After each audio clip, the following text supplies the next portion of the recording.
À tous, aujourd'hui c'est un jour très miséricordieux aussi, très spécial, parce qu'on célèbre la disparition d'un autre grand Vaishnav, la Bhakti Pramod Puri Goswami Maharaj.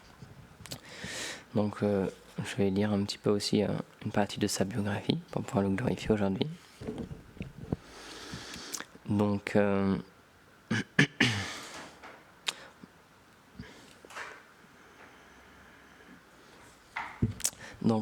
quand il était tout petit garçon, déjà il montrait beaucoup de compassion et beaucoup d'humilité, parce qu'on sait qu'il était très connu pour ça aussi. Et dès sa plus jeune enfance, il était très compassionné envers toutes les âmes dans ce monde matériel.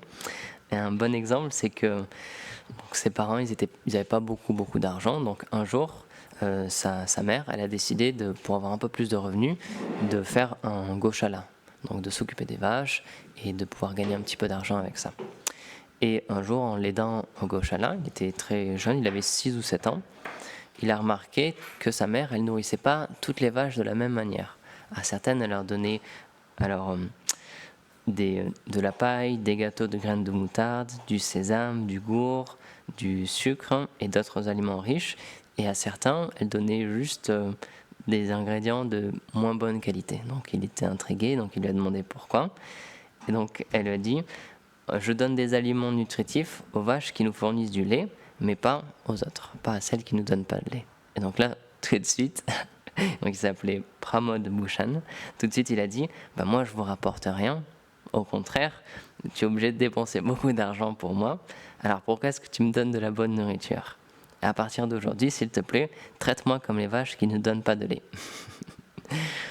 Et un autre jour, sa mère, parce qu'il est né dans ce qu'on appelle aussi le Bangladesh maintenant, et donc sa mère, elle s'apprêtait à cuisiner un poisson qui était encore vivant et qui se débattait douloureusement. Et alors, il revenait juste d'école à ce moment-là. Et donc quand il a vu ça, tout de suite, quand il a vu le poisson qui était en train d'agoniser, il s'est mis à pleurer. Et donc sa mère, elle n'a pas compris tout de suite. Elle s'est dit, ah mais mon enfant il revient de l'école, donc peut-être qu'il s'est passé quelque chose de difficile à l'école. Donc elle est venue le voir, elle a dit, qu'est-ce qui s'est passé ? Est-ce que quelqu'un t'a mal parlé ? Est-ce que quelqu'un s'est mal comporté avec toi ? Dis-moi tout. Et en fait, il a dit non, pas du tout. Il a les yeux pleins de larmes, il a dit, mère, pourquoi est-ce que tu ne me coupes pas en petits morceaux pour me faire cuire ? Je suis aussi impuissant que ce poisson. Comment est-ce que tu peux nettoyer ce poisson plein de sang, le faire cuire et le manger ensuite ? Si jamais tu apportes encore du poisson dans cette cuisine, je suis fermement résolu à ne plus jamais rien manger de cuisiné ici. Et donc sa mère, elle était émerveillée par les paroles de ce tout petit garçon. Et donc à partir de ce moment-là, elle n'a plus jamais cuisiné de poisson dans leur cuisine. Et donc ensuite, un petit peu plus tard, il habitait à Gangadnandapur. Et donc, il avait un voisin, et son voisin, c'était Bhakti Ratna Thakur, c'était un frère en Dieu de Bhaktivinoda Thakur. Et c'est grâce à lui qu'il a pu entrer en contact avec les écritures de Bhaktivinoda Thakur, et aussi toutes les écritures saintes, le Bhagavatam, la Bhagavad Gita, etc. Et aussi, c'est grâce à lui, un petit peu plus tard, grâce à ce voisin, qu'il va pouvoir entrer en contact avec celui qui deviendra son maître spirituel, Srila Bhaktisiddhanta Prabhupada. Et donc, on sait que chez la Bhakti Pramod Puri Maharaj, il était très connu aussi parce qu'il était expert dans l'adoration des déités, expert dans les Shalagram Shila aussi. C'est pour ça que, par exemple, Gurudev, ça lui avait été conseillé d'aller le voir parce qu'il était très expert dans l'adoration des Shalagram Shila. Et donc, très tôt, en fait, ça s'est manifesté aussi.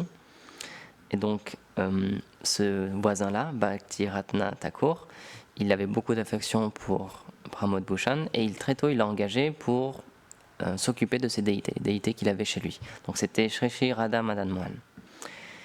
Et donc un soir d'hiver, Pramod Bhushan, il a oublié d'offrir une couverture à Madan Mohan avant de le mettre à dormir. Et donc il est rentré chez lui et cette nuit-là, il a eu extrêmement froid et il a eu tellement froid qu'il a attrapé la fièvre en fait. Et donc le lendemain, il s'est réveillé avec la fièvre. Et en fait, cette déité, Madan Mohan, elle s'est plainte à Bhakti Ratna Thakur. Elle a dit, j'ai très froid. Et donc le lendemain matin, lorsque Pramod Bhushan était très fiévreux, lorsqu'il est allé voir son voisin, tout de suite, Bhakti Ratna Thakur, sans tenir compte de son état fébrile, parce qu'il avait la fièvre, il a dit tout de suite, va prendre un bain, baigne-toi dans l'étang et offre une couverture à Madan Mohan. Et ça te délivrera de ton mal. Et donc tout de suite, c'est ce qu'il a fait.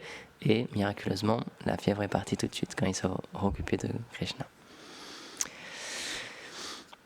Et donc, ensuite, un petit peu plus tard, il a étudié à l'école de son village, puis il est parti dans un collège à côté de Calcutta.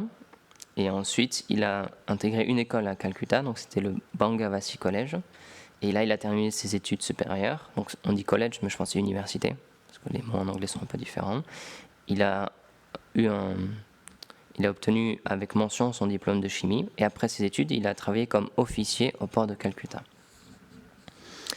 Et donc, après son travail, il se rendait régulièrement à la Gaudiya Math pour assister au discours de Bimal Prashad, qui deviendra Bhaktisiddhanta Prabhupada. Et donc, un soir, après avoir quitté son bureau pour aller à la conférence, il enfile ses chaussures, et en fait, dans ses chaussures, il y avait un scorpion. Et donc, il s'est fait piquer. Mais il avait vraiment envie d'aller à la conférence et de ne pas rater la conférence. Donc, tout de suite, il est parti quand même en courant à la conférence, même s'il avait ça fait très très mal une piqûre de scorpion. Et donc il a assisté à la conférence et avec la puissance du Harikatha, pendant qu'il écoutait la conférence, il n'avait plus aucune douleur. Il était juste absorbé dans les discours de Srila Bhaktisiddhanta Prabhupada, mais à la fin de la classe, la douleur elle s'est fait ressentir à nouveau. Et donc là, Srila Bhaktisiddhanta, parce qu'il avait une vision très spéciale aussi, il a vu qu'il se passait quelque chose avec Bhakti Purana Maharaj et il lui a demandé du coup, raconte-moi, qu'est-ce qui se passe? Et donc il lui a expliqué qu'il s'était fait piquer par un scorpion. Et donc là, Srila Prabhupada, il lui a dit « Je suis émerveillé par ton enthousiasme et ta détermination à écouter les discours spirituels malgré cette piqûre de scorpion. Tu devrais venir vivre ici tout en continuant à travailler à ton bureau. » Et donc Pramod Bhushan, il a pris ces mots très à cœur et c'est ce qu'il a fait du coup. Et en repartant chez lui, parce qu'il avait reçu cette instruction, ça lui avait donné beaucoup de satisfaction et du coup il a encore oublié la piqûre de scorpion sur son retour. Et donc il a fait ça pendant un moment, il travaillait mais ensuite il vivait à la mat en même temps. Et donc 2 ans plus tard, le jour de Janmashtami, il avait 23 ans, il a reçu de Srila Prabhupada les initiations Harinam et Diksha et des habits de couleur safran. Et donc maintenant il s'est appelé Pranavananda Brahmachari. Et donc il est devenu un membre à plein temps de la Gaudiya Math. Et donc Srila Prabhupada, il lui a donné un stylo et il lui a donné comme instruction de transcrire ses conférences et d'être l'éditeur de son journal quotidien, le Dainik Nedya Prakash. Donc c'était le premier journal Gaudiya Vaishnav qui était quotidien, tous les jours, et il sortait. Et donc il était extrêmement dédié, donc maintenant il s'appelait Pranavananda. Et donc il était extrêmement dédié à Srila Prabhupada, et donc il était engagé en tant que kirtaniya, en tant que pujari, et aussi en tant que serviteur personnel de Srila Prabhupada. Et donc de 1923 à 1936, donc pendant 13 ans, Srila Prabhupada il le garde avec lui aussi près que possible, autant que possible, et affectueusement il l'appelait Pranav. Et donc en fait, tous les discours, la grande majorité des discours et des paroles qu'on a de Srila Bhaktisiddhanta, c'est Srila Bhakti Purana Goswami Maharaj qui les a écrites et qui les a ensuite données. Donc pratiquement tout ce qu'on a des vraies paroles de Srila Bhaktisiddhanta Prabhupada, c'est grâce à Bhakti Purana Maharaj. Et donc après le départ physique de Srila Prabhupada, c'est le 1er janvier 1937, il quitte la Gaudiya Math et il va rejoindre ses frères en Dieu, donc Bhakti Hridaya Bon Goswami Maharaj et Akinchana Krishnadas Babaji Maharaj. Et ils vivent dans un appartement à Calcutta.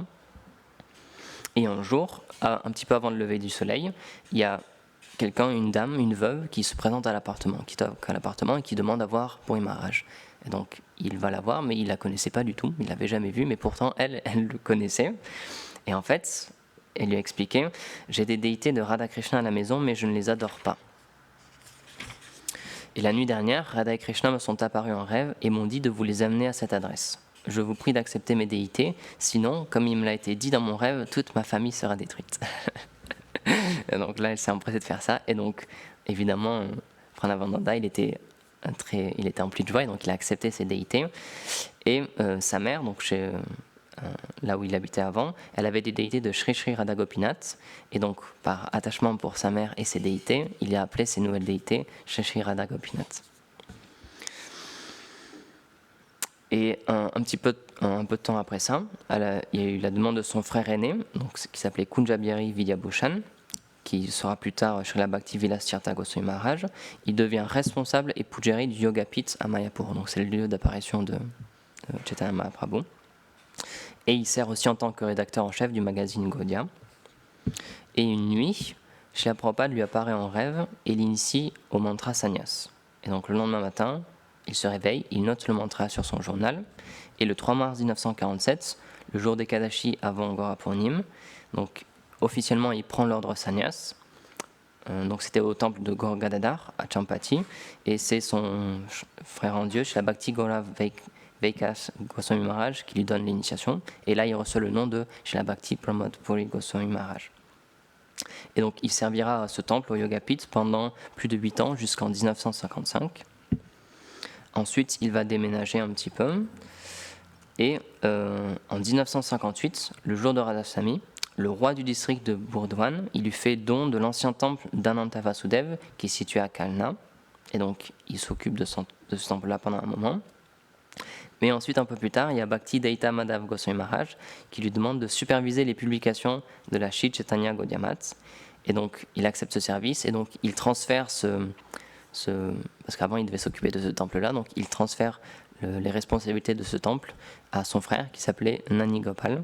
Et donc là, il s'installe à Chaitanya Gaudiya Math et il sert en tant que rédacteur en chef du journal qui s'appelait Chaitanya Vani. Et c'est lui qui s'occupe de toutes les publications de l'institution. Et donc ensuite, suivant les désirs du Seigneur, il fonde aussi une math qui s'appelle donc la Shri Gopinath Gaudiya Math en 1987 à Mayapur. Et ensuite, en très peu de temps, il y a beaucoup de centres qui s'ouvrent dans différentes villes, dont Calcutta, Jagannath Puri et Vrindavan aussi. Et il était très attaché aussi, Srila Bhakti-Pramod Puri Maharaj était très attaché à Gadadhar Pandit.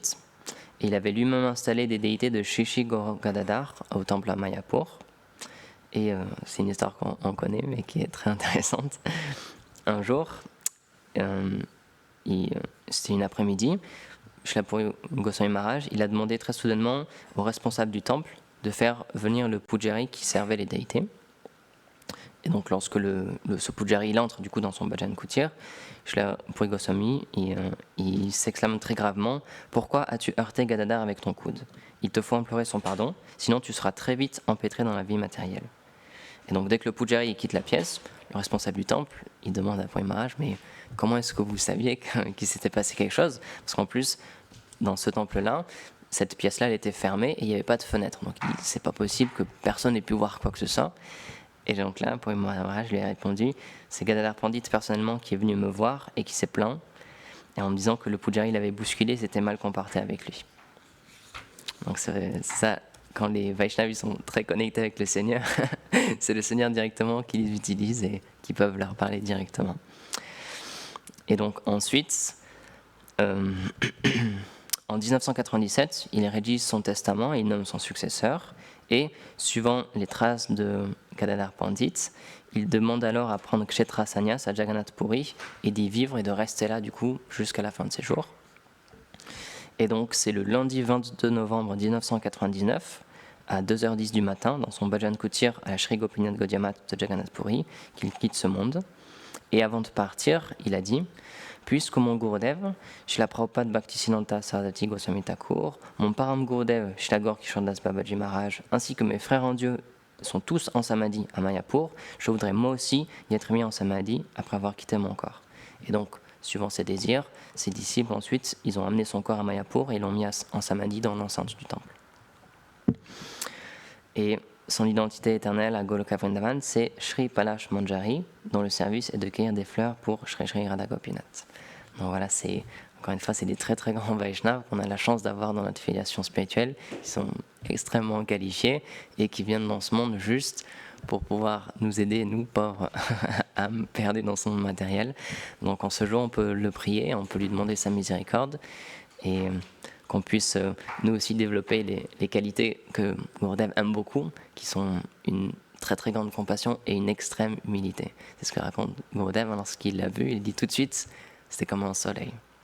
Tout de suite, il dit on a fait Dandavat parce que c'était tellement puissant, il y avait tellement de puissance qui irradiait de sa personnalité, mais en même temps il était extrêmement humble. Et il y avait un Vaishnav qui expliquait aussi, même s'il était très très âgé, donc avant de prendre Kshetra Sannyas, avant de rester juste à un endroit, lorsqu'il voyageait encore, à chaque fois qu'il passait devant un temple et qu'il y avait une déité, il offrait ses dandavat pranam, il offrait ses hommages. Même s'il était très très très vieux, même si son corps était en mauvais état, il faisait toujours l'effort de rendre ses hommages aux déités.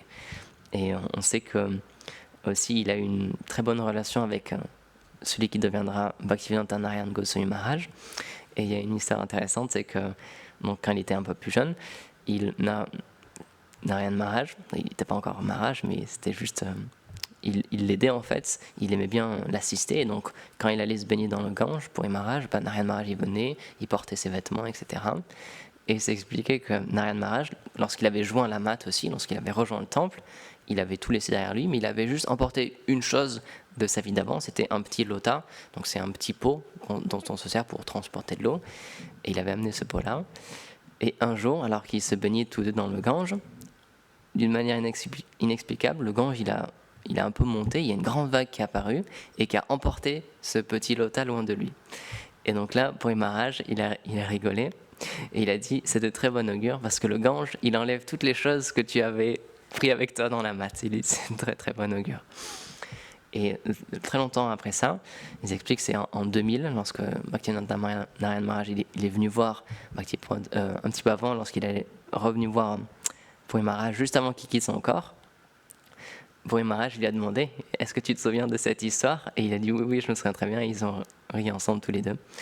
Et donc un disciple de Narayana Maharaj, il explique que Puri Maharaj, il aimait beaucoup toutes les publications aussi de Bhaktivedanta Narayana Maharaj, et il lui demandait à chaque fois qu'il publie un livre qu'il puisse lui envoyer pour qu'il puisse l'avoir aussi. Donc c'est ça, les grands Vaishnavas, ils ont beaucoup d'humilité et ils apprécient tous les autres services de tous les autres grands Vaishnavas. Donc voilà, on va terminer ici. Jai Shri Bhakti Pramod Puri Goswami Maharaj Ki Jai. Gaur Premanande Hari.